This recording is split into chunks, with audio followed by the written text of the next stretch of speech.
Salut à toi, bienvenue sur l'Instant Vertical, le podcast qui te ramène à l'essentiel.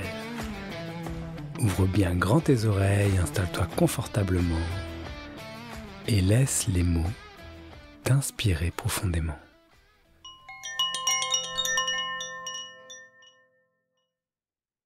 Bonjour à vous dans ce nouvel épisode de l'Instant Vertical. Aujourd'hui, je suis avec Sandra Ney. Salut Sandra. Salut! Bienvenue à l'Instant Vertical pour cet épisode. Ça va? Oui, très bien. Et toi? Oui, très bien aussi. Alors, pour cet épisode, on a eu l'idée de vous préparer un petit programme un peu spécial.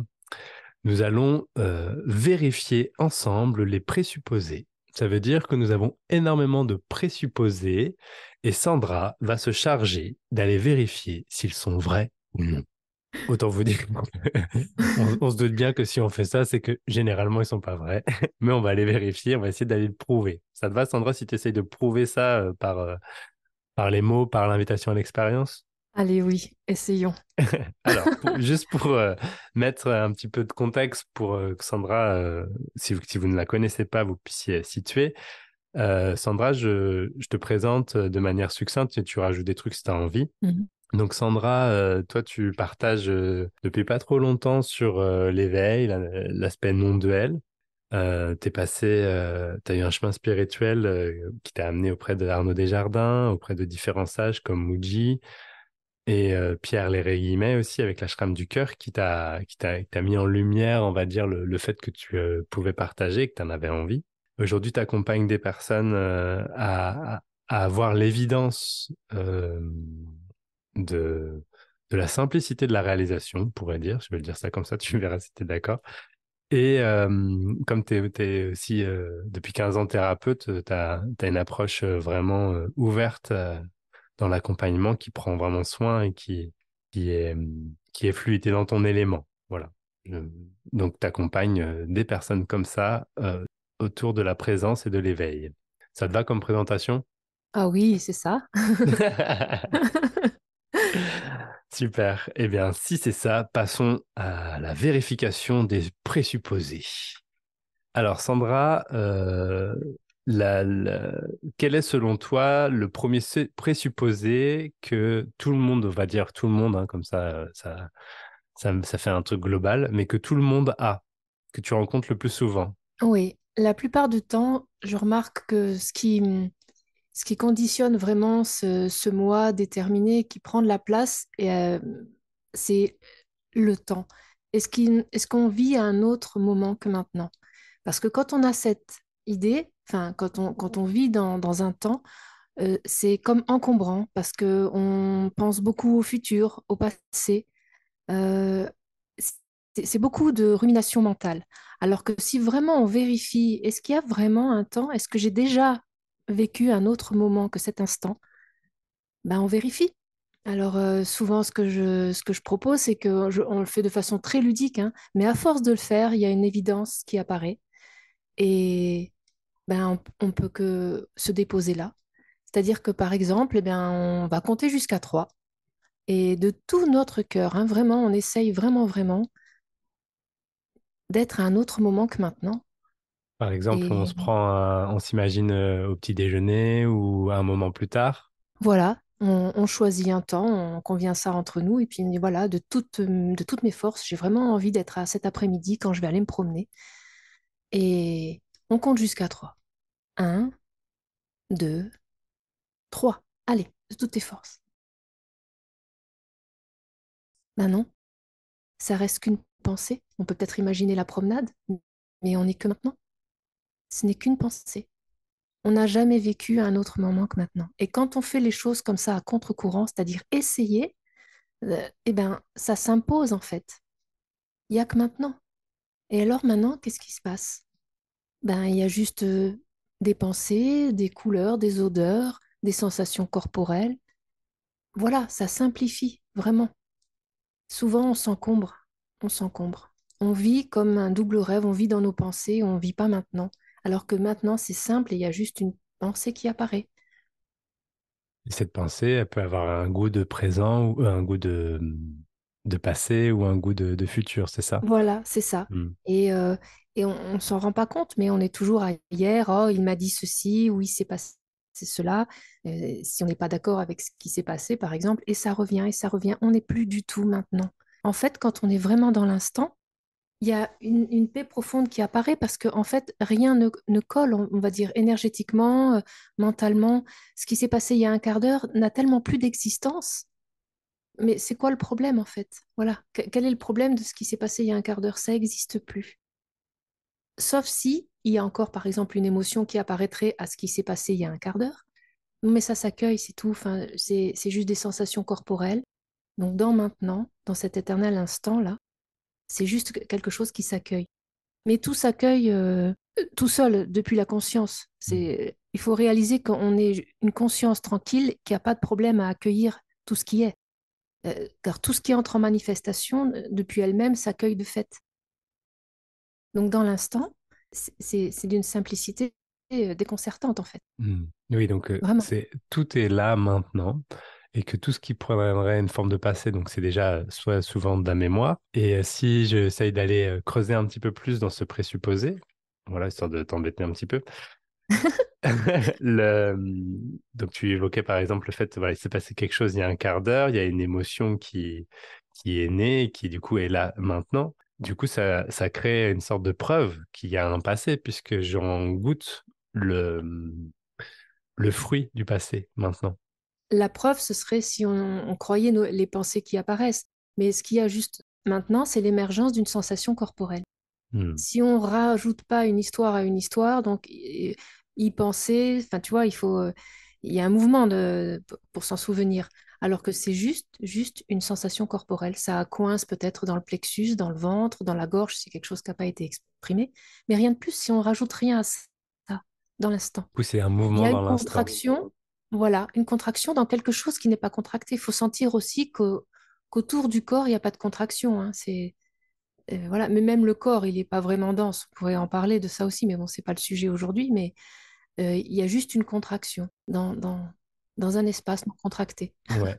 Et une contraction physique, énergétique qui est ressentie, qu'on Oui. attribue avec le mot émotionnel, c'est Mm. ressenti maintenant. C'est Et, ressenti maintenant. et Voilà. l'histoire que cette contraction est apparue il y a un quart d'heure à cause de ce que m'a dit ma compagne ou mon compagnon, c'est l'histoire que je raconte sur la présence de cette contraction.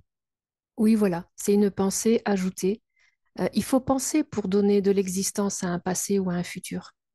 Si on n'y pense pas, il n'a pas d'existence. Et de fait, de toute façon, il n'y a que maintenant. Vérifier, on compte jusqu'à 3. Donc, à chaque fois qu'on s'emballe un peu, on peut recompter jusqu'à 3 et essayer d'être à un autre moment et on voit que ce n'est qu'une pensée. Et on ne les a pas choisies, les pensées. C'est pas vraiment. Si on avait choisi nos pensées, on n'en aurait que de belles qui nous font du bien. Mm. Ça aussi, on pourrait, c'est un autre sujet, mais on pourrait en parler aussi qu'on ne choisit pas les pensées qui passent, qui apparaissent. Donc, en maintenant, une pensée apparaît, pas choisie. On ne peut pas savoir quelle va être la prochaine pensée. On pense dans notre langue maternelle la plupart du temps, c'est appris tout ça. Mm. Donc dans maintenant, et il y a quoi? Voilà. Ça laisse de la place, vraiment beaucoup de place. Une paix va se déployer dans cet instant. Quand il y a, c'est la vie qui s'exprime spontanément sans personne quand on est dans l'instant. Il n'y a plus de devenir, plus de passé. Il y a comme un je suis intense de maintenant, enfin un je suis impersonnel. Voilà, c'est une paix inaltérable. Merci. Et le futur alors? Parce que bientôt, il va se passer un truc, je sais pas, je vais partir en voyage ou je vais passer un Oui, entretien ça d'embauche. n'empêche pas d'acter. Par exemple, si on programme un voyage, eh ben, on est en train de réserver notre billet d'avion, par exemple. Bon, ça se fait dans l'instant. C'est-à-dire, il y a des touches sur le clavier, il y a des prix qui apparaissent sur un écran. Voilà.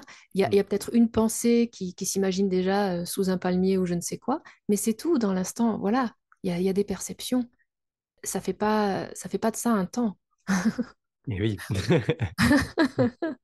C'est-à-dire qu'en gros, avec la pensée, on peut aller n'importe où. on peut très bien, avec la force de l'imaginaire, être dans le passé ou dans le futur ou dans quelque chose qui est même totalement hors temps, Oui, qui n'a pas de temporalité précise, par exemple, ouais. mais pas avec le corps. Mais en fait, même mais vérifie parce que même les songeries, les rêveries, on les a pas choisies. C'est quelque chose qui émerge en l'instant. Mhm. Donc, Donc c'est toujours une histoire de pensée. oui, c'est qu'une pensée. C'est parce qu'on attribue une pensée à moi. C'est pas, il y a Hmm. pas un moi dans les pensées. On les a pas choisies. Elles émergent. C'est tout. Ouais. C'est une perception subtile. C'est pas la même perception que les objets. C'est une perception qui est déjà dans l'astral, mais c'est une perception. C'est pas un moi. Devant un pot de fleurs, chacun va penser à un pot de fleurs différent. Chacun voit à travers son prisme. C'est pas personnel. C'est des conditionnements, les pensées, voilà, des mémoires, des choses comme ça. Oui, donc c'est Donc, pas. Donc si j'essaie de reformuler un peu ce que tu dis, c'est-à-dire, c'est quand il y a la pensée qu'il y a un moi dans le passé, un moi dans le futur, ou même un moi dans le présent, ça veut dire, c'est de dire que cette pensée, c'est moi. C'est ça qui voilà. crée apparemment la, la temporalité. Oui, on a l'impression qu'il y a un moi qui vit des choses dans Hmm. une temporalité. Déjà, il n'y a pas de moi. Bon, ça se décortique hein, petit à petit, ça se vérifie, ça On va aussi. voir, on va aller voir si on peut aller là-dedans après, si on a le temps. Voilà, mais voilà, tout ça se vérifie.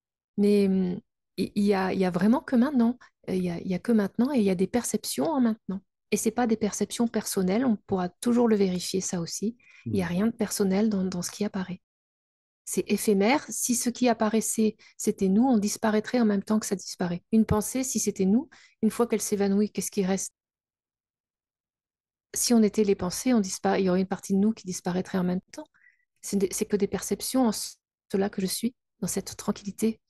Et ça se sent plus facilement quand on a réalisé pour de bon dans toute notre conscience et dans notre inconscient qu'il n'y a que maintenant et il n'y a toujours eu que maintenant. Ça simplifie. Et cette réalisation, je cherche la petite bête, hein, sans embêter un Vas-y. petit peu, mais cette réalisation, elle se passe bien. Par exemple, il y a le fait de voir, c'est une chose, mais par exemple, une réalisation, parfois, ça peut être parce que c'est vécu et revécu et revécu et revécu et revécu, que tout d'un coup, des choses s'effondrent et c'est perçu de manière plus claire, comme quand on apprend à conduire, par exemple. C'est souvent un exemple qui est donné. Mais je conduis, et au début, je suis balbutiant, c'est pas fluide, puis à force de conduire, bah, j'y pense plus. Oui, oui, il y a Mm. effectivement il y a un temps apparent, mais il n'y a pas un temps réel. Euh, il y a comme une mémoire, tu vois, on parle en français parce qu'on a appris ça quand on avait 2 3 ans. Donc c'est inscrit dans la mémoire, mais ça fait pas de ça un temps réel. Oui, c'est ça. C'est un temps mémoriel mais il y a la mémoire souffrante. C'est pour ça que le chemin est intéressant quand il y a une souffrance sur le passé, de réaliser qu'il n'y a que maintenant et il n'y a toujours eu que maintenant. Les choses s'émoussent vraiment dans maintenant. On va, même s'il y a une résurgence du passé qui ferait qu'il y a une douleur, une contraction émotionnelle, elle s'accueille maintenant et ça libère, ça laisse de la place. Mm. Quand il y a réalisation, on se pose plus ce genre de questions parce qu'il y a vraiment, il n'y a pas de moi. Enfin, en fait, la fin de la fin de la quête, c'est de réaliser que tout est un. Et il n'y a pas un moi séparé du reste, de la totalité. Mais c'est un cheminement. Oui. Et c'est intéressant ce que tu poses là. Ça veut dire, ce qui est remis en question, c'est... bon, il y a plein de choses qui sont remises en question dans ce que tu évoques, mais qui a le présupposé qu'il y a un temps réel, qu'il y a un temps linéaire, et ça n'a rien à voir avec la temporalité mémorielle. Ouais, Ça veut dire que quelque chose qui se passe maintenant va avoir une onde, une vibration qui se répercute toujours maintenant, mais cette répercussion va faire qu'elle est toujours perceptible dans un moment qui est soi-disant après. voilà. Voilà. Et donc, du coup, Mm. ça, c'est la variation, la vibration des choses. Et d'en tirer une conclusion qui a un temps réel, alors que c'est juste un temps perceptible psychologique, quelque part, eh bien, Mm. c'est de faire une présupposition par rapport à un ressenti, du coup. Voilà. Et l'invitation, c'est pour ceux qui souhaitent être dans une liberté, c'est vraiment d'aller vérifier ce que racontent les pensées vis-à-vis d'un temps. Hmm. hein. Parce que du coup, quand on accueille juste ce qui est dans l'instant, ça laisse vraiment beaucoup de place. On est moins... Déjà, vous remarquerez, quand vous investiguez de cette manière, il y a moins de fatigue, même physique, parce que ce qui s'est passé il y a une demi-heure ne laisse aucune empreinte énergétique ou... C'est toujours frais à l'instant, renouvelé. Pour mal le dire, hein, parce que renouveler, c'est c'est comme s'il y avait un mouvement, mais ouais. Il y a Ouais. plus, ça s'accroche plus, ça circule. Voilà, voilà. Hmm. Ça, il y a comme une joie de l'enfance à être maintenant. Vous vous rappelez Hmm. quand vous avez appris le temps, on regardait une horloge et alors quand l'aiguille est là, ça fait ça, quand elle est là-bas, c'est demain. Ça a été appris. Des fois, on a galéré à apprendre l'heure, hein. Ben, moi, je m'en souviens, c'était pas si facile de me dire, ah bah ça c'est l'après-midi quand la petite aiguille elle est là et tout, alors que l'enfant il est que maintenant, tout le temps maintenant. Hmm. Ça a été appris le temps.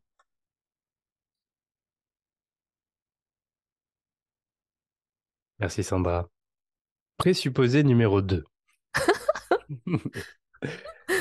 Ce serait quoi l'autre présupposé avec lesquels arrivent les personnes quand ils viennent te voir, une fois que le temps est fini? Parfois, ils ont l'impression de, si jamais il y a de la culpabilité ou si il y a des envies qui ne sont pas forcément tout assouvies, hein, mais est-ce qu'il y a vraiment quelqu'un qui choisit quelque chose? Est-ce que vraiment on a choisi nos désirs? Hmm. Euh, oui, est-ce qu'à un moment donné, pourquoi on préfère la fraise que le cassis ou je ne sais quoi d'autre? Et là, on tire le fil et on voit qu'il n'y a jamais réellement eu de choix. Euh, c'est des conséquences de- c'est comme si l'univers a conspiré depuis la nuit des temps pour que dans cette forme-là, ça préfère la fraise que le cassis. Mais c'est pas véritablement un choix individuel, il n'y a pas d'entité séparée. C'est tout interrelié. Donc l'idée d'un moi aux commandes qui a des choix, qui, oui, qui a des préférences, ça, c'est à investiguer aussi, c'est à vérifier. Donc c'est la notion du libre arbitre que tu Oui, évoques. c'est un peu la notion du libre arbitre parce que bah, c'est même carrément ça. Euh, Parce qu'en fait, ça libère. Souvent, le mental, il va contre, genre, mais si, j'ai choisi. Mais en fait, il suffit juste de vérifier. Là, le mental, il n'est pas du tout heurté parce que c'est juste une vérification simple. Ben, pourquoi tu as choisi ce métier plutôt qu'un autre? Tu as l'impression d'avoir fait ce choix, on va regarder. Et on tire le fil de la famille, du pays dans lequel on est, de la généalogie, de la biologie, de notre corps aussi. Enfin, de notre corps, on pourrait en parler aussi du corps qui n'est pas personnel. Et, C'est à moi. et, on se... et on se rend compte à l'évidence que, que non, des choix s'imposent, mais il n'y a pas un quelqu'un pour faire un choix. Hmm. Et ça aussi, ça laisse de la place. C'est comme le temps, c'est-à-dire, ah bon, alors cette culpabilité que j'ai parce que j'avais dit ça à telle personne, oui, mais il y a un tas de chaînes de conséquences, des causes et des effets qui ont fait qu'à ce moment-là, une parole a été dite. Il n'y avait pas de choix à ça. Donc ça aussi, ça détend. Hmm. Ça laisse de la place. Et si on parle du libre arbitre, là du coup, je cherche encore la petite bête, mais il y a la notion de volonté. C'est-à-dire que, au-delà que si cette volonté est personnelle ou pas, il y a bien une volonté. Par exemple, il y a un choix entre deux choses, il y a une volonté d'acheter quelque chose. Est-ce que cette volonté, elle, bon, je réponds à ma question tout seul en, en y pensant, mais je cherche une question. Je chercherais qu'il y a quelque chose. Mais oui, il y a bien une histoire de choix. Oui, Ça me fait bah, trop tu vois, rire. bah, tu vois bien que... C'est pas euh, facile pour moi parce que je vois bien qu'il n'y a pas de choix, mais du coup, bah j'essaie non, il n'y a de pas de choix. choper une question Ouais, je où il y vois. en a. Eh Attends, ben, je vais essayer d'en retrouver une. Alors, attends, je cherche un peu la petite bête. Je cherche la petite bête et je vois qu'il y a bien une volonté personnelle à faire ceci ou cela. C'est-à-dire que s'il y a une conspiration, ça veut dire que cette conspiration m'amène aussi à avoir une volonté. mais est-ce que tu as vraiment choisi cette volonté qu'a émergé? C'est pour ça que je dis, tirons le fil jusqu'à la souche et on ne trouvera pas, parce qu'il faudrait remonter à la nuit des temps, euh, pourquoi il y a eu cette envie, ce choix, il s'est imposé en fait. C'est juste à vérifier Hmm. sur chaque exemple et c'est propre à chacun, mais allons regarder, prenons un temps, un moment dans la journée ou quand on en a envie pour n'importe quel choix qu'on a cru faire dans la journée, euh, s'il est avéré très, comment dire, indépendant du reste de la totalité. Hmm. C'est-à-dire que, voilà, ah, bah, j'ai choisi bah, je sais pas, hein, de mettre cet habit aujourd'hui, mais c'était peut-être juste parce que c'était le seul qui est repassé, ou dans cette couleur-là, on se sent à l'aise, euh, ou ça me rappelle, je sais pas, cette couleur ou cette forme, ça me rappelle ma grand-mère, et du coup, je me sens confortable et en sécurité. Voilà, enfin, je dis, voilà, n'importe quel exemple sur ce qu'on porte, mais ou alors, ben, on m'a dit un jour que j'étais jolie dans cette robe et j'ai envie aujourd'hui, enfin, j'ai envie. En fait, c'est à, Hmm. c'est vraiment à regarder euh, individuellement, comme ça, prendre un exemple au hasard dans la journée de ce qu'on a vraiment choisi et on se rend compte à l'évidence que non, c'est des circonstances. C'est pas un choix personnel, Ouais. Mais c'est du des coup, ces mémoires. circonstances, par exemple, tu évoquais, si je mets la robe parce qu'elle me fait penser à ma grand-mère, il y a un choix qui va s'appuyer par rapport au fait que ça donne envie de faire ça. Est-ce Donc, que tu c'est une as... forme de choix. C'est un élan spontané. C'est pas un... C'est quoi la différence entre un élan et un choix, du coup? Ben, euh, oui, c'est vrai, c'est une bonne question. Le choix, ça découle, on croit choisir, mais ça découle de circonstances, c'est-à-dire comment dire, de chaînes de causes et d'effets qui font qu'il y a un choix qui émerge, mais c'est propre à chacun, c'est-à-dire que sur la même présentation d'un fait, deux personnes auront un élan différent vers ce choix. Mais c'est un élan, c'est spontané, c'est la vie qui s'exprime, c'est pas personnel. C'est quand on met un moi sur je choisis ou qu'on a l'impression que c'est individuel, alors qu'en fait, c'est quelque chose qui s'exprime dans la globalité. Hmm. Donc, comme toute notre histoire tout à l'heure dans la temporalité, où, par exemple, je sais pas, je vis une émotion il y a un quart d'heure, il vibre, il Oui, s'exprime, et que du oui, coup, ça amène après à faire le choix de mettre une robe jaune.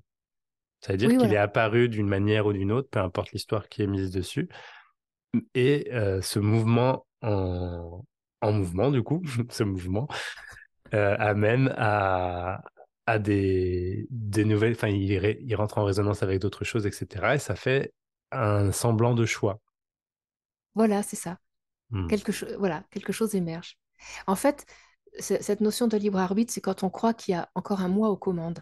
Et quand on investigue, parce qu'il n'y a pas que cette notion de libre arbitre qui fait qu'il y a un moi aux commandes, en fait, on tire les ficelles de plusieurs aspects sur cette idée d'un moi. Il y Hmm. a le temps, il y a le libre arbitre, il y a est-ce que je suis le corps. Et en fait, des fois, quand on tire une évidence de ah ben non, finalement, c'est vrai, je ne suis pas le corps, ça laisse encore un peu plus de place pour investiguer. Et c'est propre à chacun d'investiguer sur le libre arbitre ou sur la notion de est-ce que je suis les pensées qui apparaissent. En fait, c'est assez complet, cette investigation, c'est-à-dire qu'elle se prend par différentes facettes. Et cette évidence du libre arbitre, ça tombe quand l'idée d'un moi séparé de la totalité commence à s'effriter. Et qu'on commence à se rendre compte qu'en fait, des choses se passent, c'est pas personnel, c'est des conséquences, des mémoires, plein de choses se passent, c'est dans l'univers en entier, des choses se manifestent, interreliées les unes aux autres. Et là, quand on commence à investiguer, on se rend compte que le libre arbitre, il n'existe pas. Des choix émergent, des tendances, des élans, et c'est pas personnel. C'est quand on commence à investiguer sur ce personnel que ça commence doucement bah, ça s'évanouit en fait, parce que c'est pas réel. Hmm. C'est pas le réel, c'est ce qui ne fluctue pas. Et qu'est-ce qui ne fluctue pas dans l'expérience? Donc on investigue. Alors est-ce que je suis ceci? Est-ce que je suis le libre arbitre? Est-ce que je suis le corps, les pensées? Est-ce qu'il y a vraiment un temps? C'est une investigation globale en fait, hein. Hmm. Oui, parce que dès que tu tires un fil, c'est ce qu'on voit depuis tout à l'heure, dès que tu tires un fil, ça emmène tous les autres fils avec quoi. Exact. Voilà, c'est Hmm. ça. Ouais. Ok, présupposé numéro 3. Et quel est si tu ressens sur autre chose, peut-être c'est quelque chose que tu as déjà évoqué avec avec la pelote qui arrive, mais qu'est-ce qui est vu comme un présupposé à laquelle les gens viennent te voir et tout de suite tu vois qu'il y a ce présupposé qui prend toute la place, Ce qui prend de la place, c'est le corps aussi, hein. le Je corps. suis le corps. Dès qu'une forme apparaît dans le miroir, on a l'impression, ah, là, c'est moi. Hmm. Et donc, je suis identifiée au corps. Et là, pareil, on investigue de façon ludique, hein, mais on investigue. Hmm. Déjà, on regarde, est-ce qu'on a le moindre pouvoir sur ce corps? Par exemple, s'il a chaud, s'il a froid, on peut mettre un pull, mais pourquoi il a froid? Bon, et on n'a pas choisi d'avoir froid. Si on se coupe, il cicatrise tout seul. Dans le sommeil profond, profond, quand il n'y a plus les rêves, il respire, hein, on n'est pas dans l'angoisse de s'endormir, hein. Hmm. Euh, il vieillit, souvent je dis ça, il vieillit sans qu'on, voilà, même si on n'a pas envie, si on veut, si on veut avoir un autre aspect, je sais pas, un brun voudrait être blond, bah non, non, non, on n'a pas choisi. Si on était ce corps, euh, on verrait bien qu'il fonctionnerait qu'avec notre désir. Et en fait, non, il respire tout seul, il digère, tu vois, là, on est peut-être en train de digérer. C'est très complexe une digestion et on n'est pas là dans une concentration incroyable pour que ce corps digère. Euh, on n'est pas ce corps réellement. Et souvent, quand on voit apparaître un corps, il y a comme une petite ambiance qui va avec. Ça, c'est moi. Et ça, j'emploie souvent cette petite façon de faire, c'est-à-dire qu'avec un miroir, c'est pratique, un grand miroir où il y a le corps qui apparaît et aussi un autre objet. Et il y a une ambiance qui vient avec le corps qu'on appellerait moi.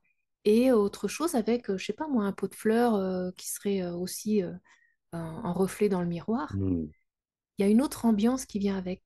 Mais d'où ces ambiances émergent?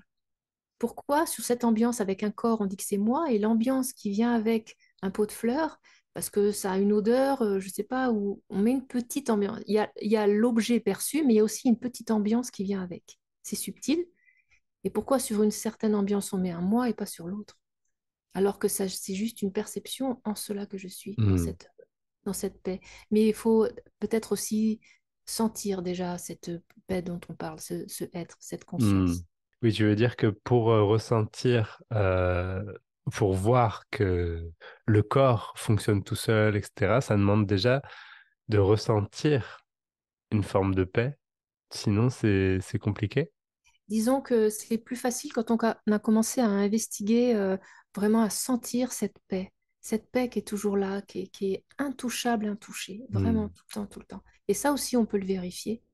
Est-ce que ça peut être touché d'une quelconque manière? Est-ce que ça peut disparaître? Est-ce que c'est à 1 mètre de moi le corps, Hmm. quand on croit qu'on a un moi le corps? Et en investiguant, on voit, moi je faisais ça, je me souviens pendant le cheminement, là, quand j'avais vraiment très très envie de réaliser, et je faisais tout un tas de petits exercices comme ça. J'allais sous l'eau et j'essayais de sentir, et sous l'eau, est-ce qu'il n'y a plus cette tranquillité? Si. Je courais vite aussi, parce que souvent on se dit il faut être calme pour sentir la paix. Et je faisais bouger le corps rapidement et je voyais que le corps bougeait rapidement dans quelque chose qui ne bougeait pas. Jamais, Hmm. jamais. Peu importe ce que vit le corps, cette paix est inatteignable dans le sens qu'elle ne peut pas être touchée par quoi que ce soit. Et elle est en tout, hein. Là, ça paraît duel quand je parle, mais à la fin, quand il n'y a plus cette notion de témoigner de cela, il n'y a plus que l'unité. Mais là, pour l'instant, on ne parle pas de ça, mais déjà sentir que cette paix est toujours là, c'est à vérifier. Hmm. Est-ce qu'elle a une lourdeur? Est-ce qu'elle a une émotion? Est-ce qu'elle a un désir? Est-ce que c'est toujours tranquille? Se rappeler de quand on était petit, si on fait appel à une mémoire du temps cette fois-ci, est-ce que ça n'a pas toujours été là? Ce parfum d'être? Le corps a grandi, les croyances ont changé, le corps a changé. Mais ça, ce que l'on est, ça a toujours été le même parfum. Ça n'a jamais bougé. Et quoi que l'on fasse, ça ne bougera jamais. Donc ça, quand c'est senti, et que toute la journée, quoi que l'on fasse, qu'on fasse du vélo, qu'on discute avec des amis, que n'importe quoi, et qu'on sent que c'est toujours là, bon, ben là, c'est plus facile pour investiguer pour le reste après. Ok, merci Sandra. Et si, vu que notre épisode touche à la fin et qu'on va clairement pas pouvoir aller explorer tous les présupposés, Et ouais. et là je me mets dans la peau de quelqu'un qui du coup a bien entendu qu'il y a un besoin d'investigation peut-être. Oui. Et je suis tout seul chez moi, et tu l'as évoqué plusieurs fois avec du concret, mais comment je fais pour investiguer? De quoi j'ai besoin là, maintenant? Tu fais quoi là, maintenant? Ben, moi, je pense que peut-être sentir ce calme dont je parle, peut-être se Hmm. poser et sentir ce qui ne bouge jamais dans l'expérience. Il y a quelque chose qui est mouvant, les pensées, les sensations, dans quelque chose qui n'a jamais bougé. Essayons de sentir ce qui ne fluctue pas dans l'expérience. Ça peut être une base quand même. Ouais. Et on va se rendre compte que c'est très très calme. C'est comme le canapé de l'être. Là, on peut se déposer. Même si le corps a peur, l'esprit a peur, parce que quand je dis le corps a peur, c'est qu'il y a une contraction dans le corps. Il y a quelque chose qui constate cela. Et commencer, investiguons, comment c'est, quel goût ça a. Et c'est la paix. La paix, ouais, un grand calme. Donc c'est une base. Ouais, ce grand calme, cette paix, elle n'est pas quelque chose qui est grandiose ou inaccessible, qui Mm. arriverait comme une révélation. C'est là maintenant. C'est là maintenant, toujours. Hmm. Vérifions. Mm. C'est beaucoup plus simple que ce que imaginer. Oui, parce que c'est ce que l'on est en essence. Hmm. Tout le reste, toutes les perceptions, c'est fluctuant. Ce que l'on est en essence, c'est simple. C'est ce parfum d'être, vraiment, tranquille.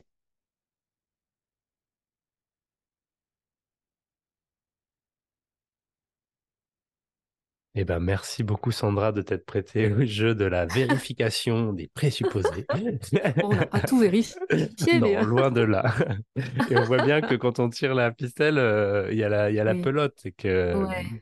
et que la pelote, quelque part, elle a besoin aussi d'être d'attention, qu'on lui accorde un peu d'attention, qu'on la laisse se digérer, qu'il y ait les prises de conscience se fassent au fur et à mesure. Quelque part, les personnes qui essayent de démêler toute la pelote en une fois, ils s'emberlificotent un petit peu les bras, les Oui, jambes, un peu l'image de c'est celui qui défile la pelote, mais il crée des nœuds ailleurs quelque part et elle se défait toute seule tranquillement, cette pelote.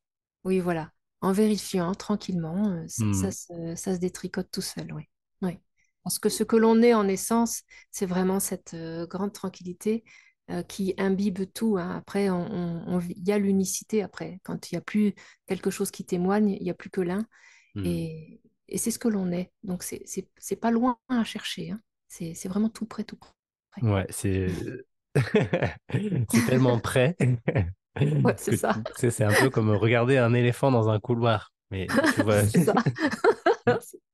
mais ce qui Ouais. cherche autre chose ne voit pas l'éléphant. Et ouais, Bon, merci beaucoup Sandra. Et si avec jamais joie. des personnes ont envie de te contacter parce qu'ils aiment bien ton énergie, veulent savoir un peu ce que tu fais ou d'être accompagnés par toi, comment ils te trouvent? Comment on trouve tes coordonnées? Où est-ce qu'on peut aller te rencontrer? Bah, j'ai un site et il y a Facebook aussi où, voilà, où je publie de temps en temps.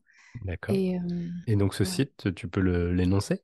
Alors là, j'ai pas le nom comme ça, mais c'est le site dont je me servais en tant que thérapeute, mais j'ai mis une petite page sur les entretiens ou sur l'accompagnement. D'accord. Donc si on tape Sandra Ney sur Google ou un autre Ouais, moteur de ça devrait le recherche, on te faire. trouve. Donc Sandra Ouais. Ney, Ney, Ney. Parce que né, on pourrait l'écrire de plein Oui, de pas manières. Parce qu'en ce moment, mon le fils, Z. il a 6 ans, il est à fond là-dedans dans les diphtongues. Donc en ce moment, c'est né. Ah oui, alors né, ça peut être plein de choses. Et oui, c'est ça. Et ok, et sinon, on te trouve sur Facebook, Sandra Ney aussi, et on Ouais, trouve tout ça à cet endroit-là. voilà, Eh ben, merci vraiment, Sandra. C'était vraiment un chouette moment d'investigation. C'était trop cool. avec plaisir. Merci beaucoup, c'était une grande joie de te rencontrer pour cet épisode et au plaisir de continuer à jouer comme ça de temps en temps ensemble avec joie. Bah d'accord. Ok, avec joie. Merci beaucoup Sandra, merci de nous avoir écoutés. Au revoir. Merci de votre écoute. En attendant de vous retrouver la semaine prochaine pour un nouvel épisode, je vous invite à retrouver l'Instant Vertical sur les réseaux sociaux, Instagram et Facebook, et à plonger dans ce silence infini, dans la verticalité de l'instant.